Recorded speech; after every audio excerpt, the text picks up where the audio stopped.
Personality determinants व्यक्तित्व के निर्धारक। सेक्स माने लिंग या कामुकता कह लीजिए, काम वासना कह लीजिए, ये फर्स्ट पार्ट है, पहला हिस्सा है। It has been common knowledge since the days of Adam and Eve that sex makes the world go around. Sex makes the world go around. सामान्य रूप से ऐसा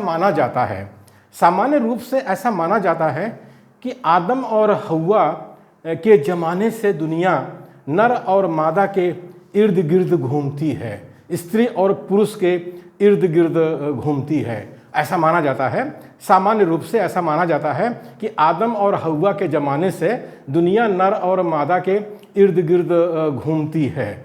ये दुनिया के जितने बड़े बड़े धर्म हैं सबका ऐसे मानना है। जैसे क्रिश्चियनिटी है, यहूदी है, वो बोलते हैं कि एडम थे, ईव थे, जो हमारे पुरखे थे, उनसे सब मानव जाति पैदा हुई है। हमारे भारत देश में तो कहते हैं कि मनु शतरूपा थे, उनसे पैदा हुई है। और इस्लाम वाले थे, वो कहते हैं कि आदम और हव्वा थे।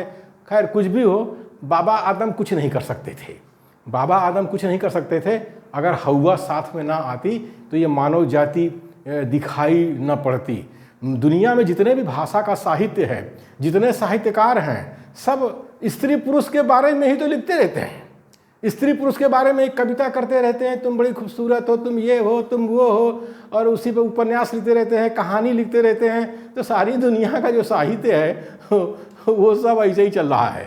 तो वही कहा गया कि सामान्य रूप से ऐसा माना जाता है कि आदम और हव्वा के ज़माने से दुनिया नर और मादा के इर्द गिर्द घूमती है। Sexuality is equally important in the personality development of the normal person,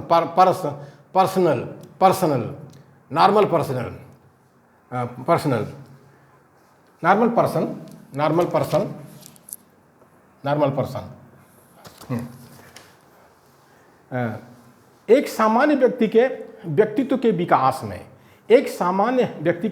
के विकास में कामुकता बराबर महत्वपूर्ण है। कामुकता जो है बराबर रूप से महत्वपूर्ण है। लैंगिकता या कामुकता बराबर रूप से महत्वपूर्ण है। यानी मनुष्य के व्यक्तित्व का जो विकास होता है, तो उसमें जो लिंग का मामला है, सेक्स का मामला है, कामुकता का मामला है, वो बहुत ज़रूरी है। अगर स्त्री है तो स्त्री की जो है लिंग है वो होना चाहिए, पुरुष है तो पुरुष का लिंग होना चाहिए, और उसी हिसाब से व्यक्तित्व होता है।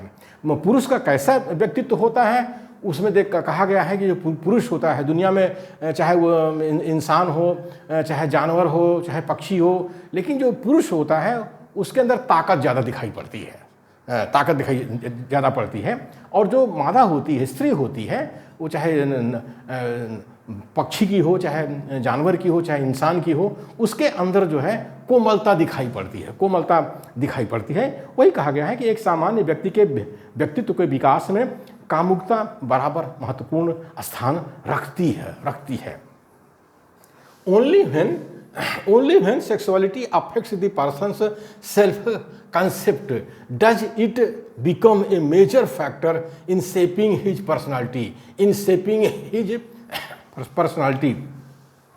जब केवल कामुकता ही व्यक्ति की अवधारणा को प्रमाणित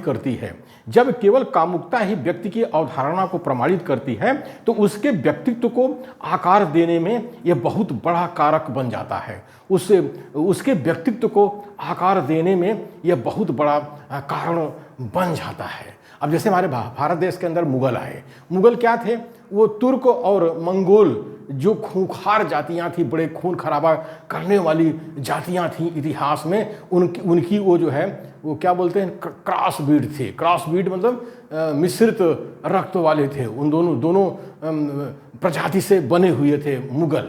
और जब भारत के अंदर आए तो जो है यहाँ पर राजपूतों के साथ उनकी शादी ब्याह होना शुरू हो गया। तो राजपूत भी एक से एक खूंखार थे। अब बताइए, तीन खूंखार प्रजाति के लोग जो है भारत पर शासन कर रहे थे, लेकिन उनकी महिलाओं ने उनको इंसान बना दिया। इस भारत देश के अंदर कितना कुछ उनको सुधार दिया। भारत देश के अंदर वो जो खूंखार प्रवृत्ति थी मंगोलों की और तुर्कों की और राजपूतों की सब खत्म हो गई, सब खत्म हो गई। तो ये जो है महिलाओं का बहुत बड़ा योगदान है, जो उनकी कोमल प्रकृति है उसने उनके व्यक्तित्व को ये आकार दिया है। भारत के इतिहास में इसको देखा जा सकता है। Effects of sexuality on personality, effects of sexuality on personality, the most important of all influences on behavior is a person's sex with both directly and indirectly, directly and indirectly। व्यक्ति के व्यवहार को प्रभावित करने वाले सभी प्रभावों में सबसे महत्वपूर्ण प्रभाव लैंगिक है, कामुकता है। यह दोनों तरह से है, प्रत्यक्ष और अप्रत्यक्ष। प्रत्यक्ष और अप्रत्यक्ष, प्रत्यक्ष माने डायरेक्ट, अप्रत्यक्ष माने इनडायरेक्ट। यानी effects of sexuality on personality, कामुकता का व्यक्तित्व पर प्रभाव, कामुकता का व्यक्तित्व पर प्रभाव यह है कि व्यक्ति के व्यवहार को प्रभावित करने वाले सभी प्रभावों में सबसे महत्वपूर्ण प्रभाव लैंगिक है, कामुकता है। यह दोनों तरह से है, प्रत्यक्ष और अप्रत्यक्ष। डायरेक्ट इफेक्ट्स, प्रत्यक्ष प्रभाव, the direct effects of sexuality come from the sex hormones produced by the gonads are sex glands. प्रत्यक्ष प्रभाव, डायरेक्ट इफेक्ट्स क्या है?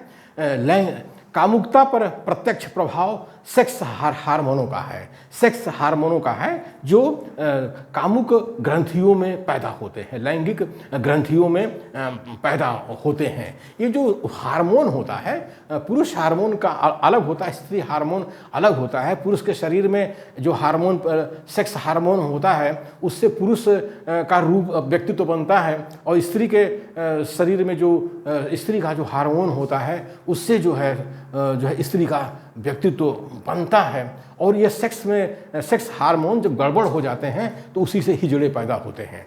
नर नारी एक कहावत चली थी एक ज़माने में, नर न नारी नारायण दत्त तिवारी, लेकिन बाद में पता चला कि नहीं, नारायण दत्त तिवारी नर हैं, उनके बच्चे भी हैं। हाँ, वो भी करीब 87 साल की उम्र में पता चला। ये तो वही कहा गया है कि लैंगिकता पर, यानी लैंगिकता पर प्रत्यक्ष प्रभाव सेक्स हार्मोनों का है जो लैंगिक ग्रंथियों में पैदा होते हैं, लैंगिक ग्रंथियों में पैदा होते हैं। और सेक्स हार्मोन अगर गड़बड़ हो जाते हैं तब उसी से जो है हिजड़ा जो है प्रजाति जो है एक अलग से लिंग पैदा होता है। मानव समाज में या सभी में, चाहे जानवर हो चिड़िया, सभी में होता है। वो सेक्स हार्मोन है, प्रकृति है, गड़बड़ हो सकता है, लेकिन वो गलत नहीं है। वो भी एक जीव है, उनका भी जो है पढ़ाइए लिखाइए, उनका भी सही सदुपयोग किया जा सकता है, सही सदुपयोग किया जा सकता है।